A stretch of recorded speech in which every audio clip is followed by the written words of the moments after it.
Hello everyone, my name is Zephyr and today I'm doing a review of a game called Loop Hero. So, Loop Hero came out on 4th of March 2021.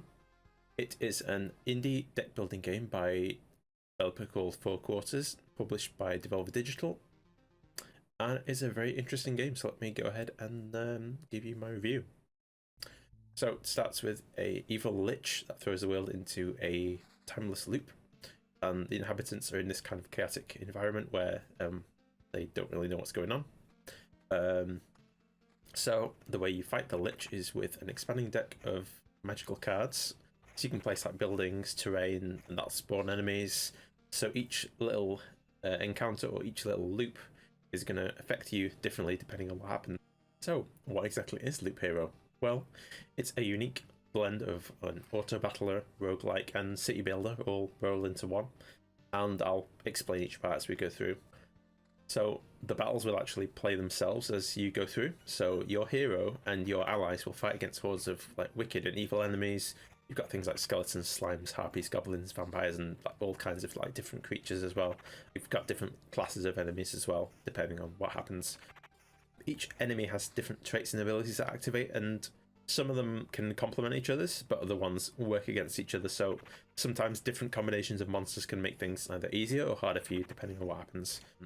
Character class is also quite important as well. You've got three different ones. You've got the warrior, rogue, and necromancer. They've all got kind of like different cards, different equipment that they'll use as well.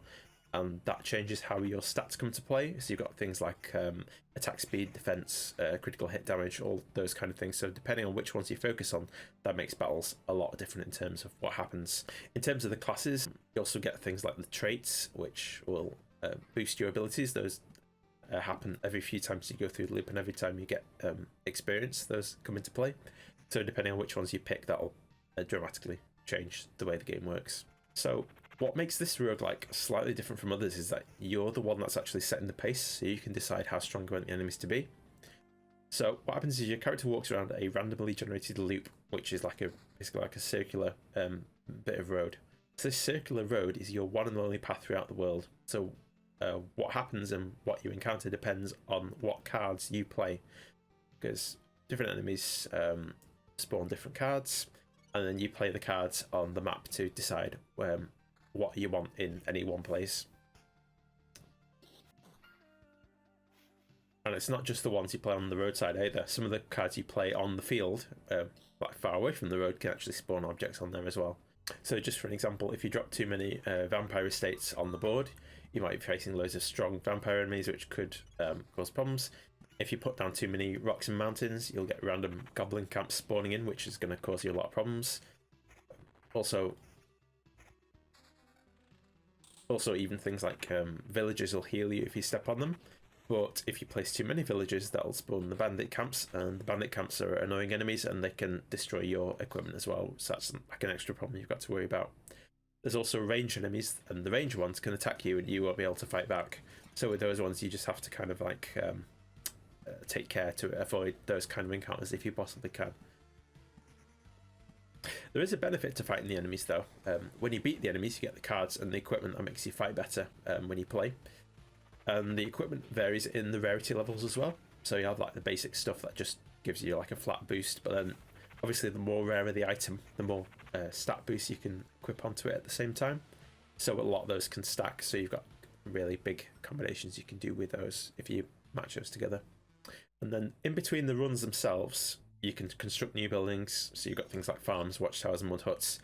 And the more expensive buildings that cost a lot of resources give you extra perks, benefits, and there's also extra cards that add to your deck as well.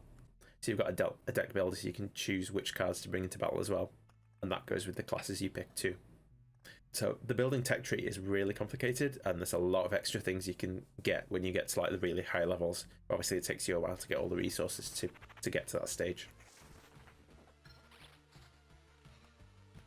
So depending on what cards you play on the map, you may get some resources, and you may get enemies that'll lead you to get resources later. So there's a lot of extra resource management, and even things you can get from killing the bosses and stuff like that as well. But yeah, definitely in terms of this game, the replay factor is really high. There's just so many things that can happen. Also, there's different combinations of things that will happen when you place different cards in different combinations. So there's a lot of things that can go on. So it's more complicated than you may think at first glance. And finding out all the hidden combinations is where you'll get all the extra replay value in terms of what's going to happen. And it gives you a chance to kind of tweak the game's odds in your favour instead of the enemy's. But yeah, make no mistake, this is a difficult game for many reasons.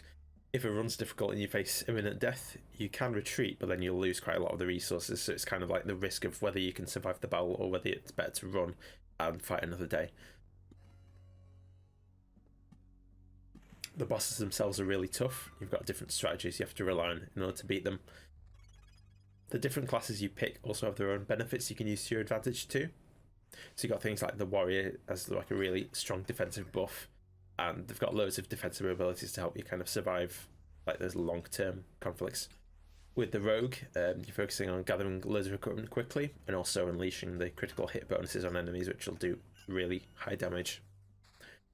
With the necromancer, you have the skeleton armies that you summon, so you can kind of keep them buffed and use the skeletons to put pressure on the enemies and take them off yourself.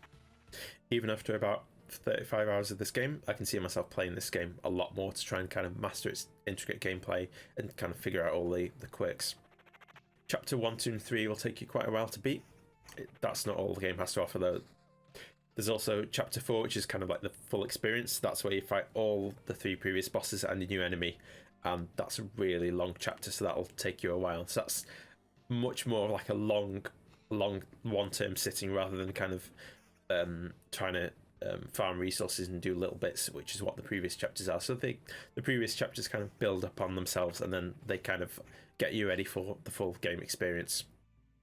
But yeah, it's going to be a really big challenge, and that's only intended for veteran players that have a lot of time to adjust the loadout and tackle like the really strong challenges in the game. In terms of the sound and music, they're very much inspired by the early retro games. The sound and music team did an amazing job making it kind of have that like old school feel, so it kind of really has that old school vibe.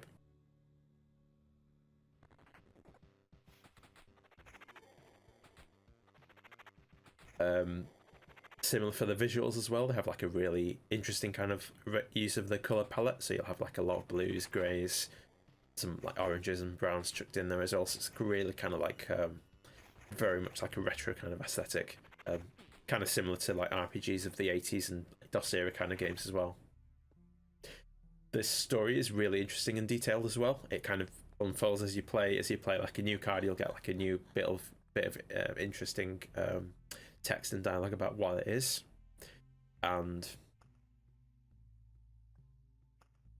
nice thing about it as well is the story really complements the gameplay very well, and even the dialogue you get when you fight certain enemies, it really does give you that extra kind of detail about the world, and it makes what's nice about it is that it makes the world feel like alive. It feels like you're really living the experience, so it just gives you that extra level of immersion that you would normally not have with this kind of game. And if you want to buy this game, it costs £12.49 on Steam. I'd say the game is a really good value for money. I've enjoyed every single minute of it, and I definitely recommend you picking it up on Steam if you possibly can. And I know it's also coming to other platforms as well, so be on the lookout for that, because that's going to be really impressive when that happens. But thank you for checking out this video game review. Hopefully I'll be able to do a few more of these in the future, but in the meantime, this has been Zephyr, so I will catch you next time. Thanks for sticking around. Appreciate it.